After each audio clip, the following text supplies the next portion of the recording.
City. And Ali, what do you make of what you've heard about Jimmy Kimmel to this point? Hi, Ian. Thanks so much for having me. I think we've entered really dangerous territory here. I think it was a fear back in July when Colbert was canceled. And I think that where we are today, specifically with the comments from the chairman of the FCC, almost making it sound as though he was threatening the affiliates if they did not do something about Kimmel. I think that we are entering like I said, a dangerous place of a controlled media, and we're losing a lot of the protections that we enjoy from our First Amendment.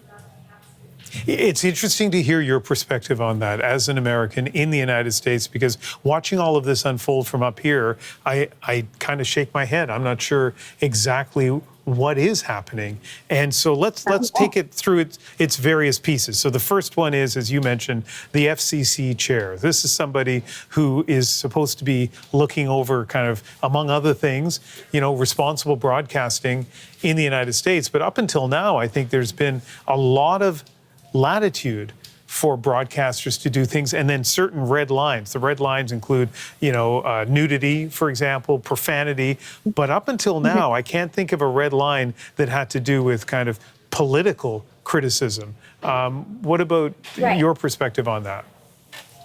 Absolutely, Ian. And I think that especially when you look at what the head of the FCC said about what Kimmel said, it speaks even more to that point of redlining what he said. And he said that there was an action by Kimmel to play into the narrative that the shooting of Charlie Kirk, was somehow a MAGA or Republican motivated person. So what they're angry about is that Kimmel suggested that maybe it wasn't a liberal that shot Charlie Kirk, that maybe it was somebody within the MAGA world. And that piece is why the head of the FCC, called on the local affiliates to find a way to, quote, change conduct on Kimmel, or there will be additional work for the FCC ahead.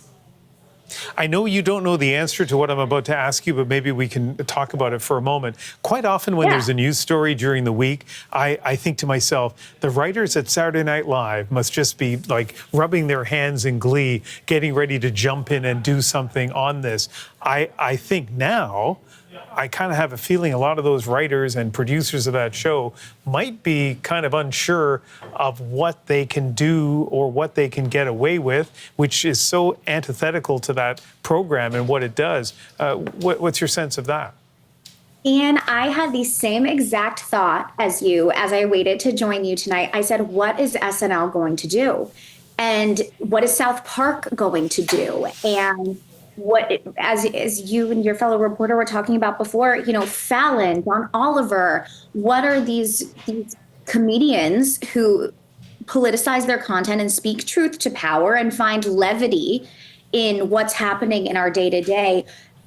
Will they be allowed to continue to do that, or are they going to face cancellation by the government? It is absolutely mind-boggling that we're here. And I had the same exact thought coming in here. What will SNL do? One last thing, I think of all the amazing comics in the United States, all the satirists, all the really smart people who, they talk about speaking truth to power. They use their satirical sword to slay, the powerful people. Who are you hoping to hear from, or who do you think America needs to hear from on this? Yeah, when Colbert was canceled at first, all of the comedians sat in his audience and they did a full bit showing, each of them all together eating popcorn and just supporting their fellow comedian. And I think that that's what needs to happen here. I think that, and I hope that the other networks do not give into this. I hope that no other network falters like ABC did with Kimmel, because that is the only way that we will get through this very scary time where we need the people who are speaking out and sharing news and sharing their opinions in these different ways. And, we saw Charlie Kirk get shot for speaking his truth. And we can't continue down that road of canceling people for having an opinion.